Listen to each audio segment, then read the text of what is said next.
Hello guys, ನಮಸ್ತೆ ಮಾತೆರೆಗಳ ವಿಷಯದಾದ ಪಂಡ ಇನಿ ಎಂಗಲ್ನ ಇಲ್ಲಡೆ ಗೋಪಾಲಕೃಷ್ಣ ದೇವಸ್ಥಾನ ಯಕ್ಷಗಾನ ಚಿಕ್ಕ ಮೇಲದಕಲಿ ಇಲ್ಲಾಗಿ ಬರಿಯರೆಗಿತ್ತೇರು ಅಂಚ ಎಂಕಲ್ನ ಇಲ್ಲಾಗ್ಲ ಬರಿಯರೆಗಿತ್ತೇರು ಅಂಚ ಯಾನ್ ಬಯ್ಯಗ್ ಬೇಲೆ ಬುರ್ದು ಪೋನಾಗ ಪೂಪೂರ ಪತ್ತೊಂದು ಮೆಗ್ದಿಲ ಯಾನ್ಲ ಒಟ್ಟಿಗೆ ಇಲ್ಲಗ್ ಬತ್ತ ಮೇಲದಕ್ಲೆಗ್ ಪರಿಯರೆಗಿಂದ ಅಮ್ಮ ಕಷಾಯ ಪೂರ ರೆಡಿ ಮಂತ್ ದಿಯೇರು ಆತು ಪೊಡ್ತಾನಾಗ ಇಂಚಿಡಿ ಎಂಕಲ್ ಮೇಲದಕ್ಲೆಗ್ ಅರಿ ತಾರಾಯಿ ಪೂ ದೀಪ ಪೂರ ರೆಡಿ ಮಂತದ ದಿಯ ಆತು ಪೊಡ್ತಾನಾಗ ಮೇಲದಕ್ಲ ಫೈನಲಿ ಇಲ್ಲಗ್ ಬತ್ತದ ಎತ್ತೇರು.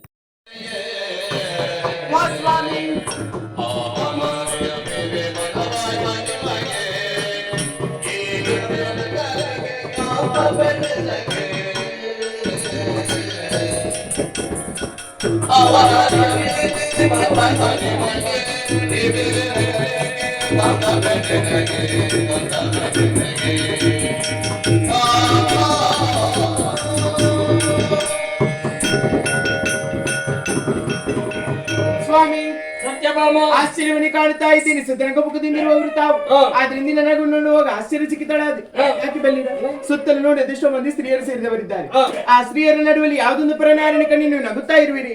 ಅದಕ್ಕಾಗಿ ನಿಮ್ಮಲ್ಲೊಂದು ಪ್ರಶ್ನೆ ಕೇಳುವವಳಿದ್ದೇನೆ. ಆ ಅವನಾರಿ ಮೇಲೆ ಮನವಾಯಿತು ನಿಮಗೆ ಹೇಳು.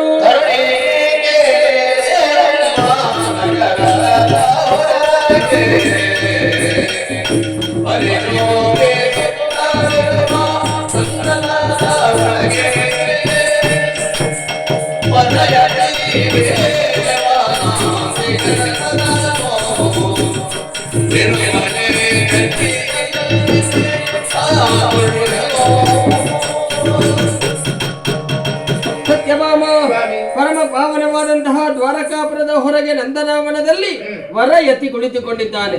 ಬಿರು ಮಳೆಗೆ ಗಡ ಗಡ ಗಡ ನಡುಗುತ್ತಾ ಕುಳಿತುಕೊಂಡಿರುವಂತಹ ಋಷಿ ಯಾರೆನ್ನುವ ಹಾಗೆ ತಿಳಿದೆ. ಮೂರು ಲೋಕದ ಗಂಡ ಪಾರ್ಥನಿದ್ದಾನೆ. ವೇಷ ಮಾಡುವುದಕ್ಕೆ ಕಾರಣ ನಮ್ಮ ಮುದ್ದಿನ ತಂಗಿಯಾದಂತಹ ಸುಭದ್ರೆಯನ್ನು ಕೌರವನಿಗೆ ಮದುವೆ ಮಾಡಿಕೊಡುವುದು ಎನ್ನುವ ಹಾಗೆ ತೀರ್ಮಾನಿಸಿದವ ನಮ್ಮ ಅಣ್ಣ ಬಲಭದ್ರ ಸ್ವಾಮಿ. ಎಲ್ಲರಿಗೂ ತಿಳಿದಂತಹ ವಿಚಾರ. ಆದ್ರೆ ಕೌರವನ ಜೊತೆಯಲ್ಲಿ ನಮ್ಮ ತಂಗಿಯ ಮದುವೆ ನಡೆಯುವುದಿಲ್ಲ. ಮೂರು ಲೋಕದ ಗಂಡ ಪಾರ್ಥನ ಜೊತೆಯಲ್ಲಿ ನಾಳೆಯ ದಿನ ಮದುವೆ ನಡೆಯಲಿಕ್ಕಿದೆ. ಈ ವಿಚಾರವನ್ನು ಕುರಿತು ನಗುತ್ತಾ ಇದ್ದೇನೆ. ಸುಭದ್ರ ಕಲ್ಯಾಣದ ನಿರೀಕ್ಷೆ ಇರುತ್ತೇನೆ. ಶುಭವಾಗಲಿ.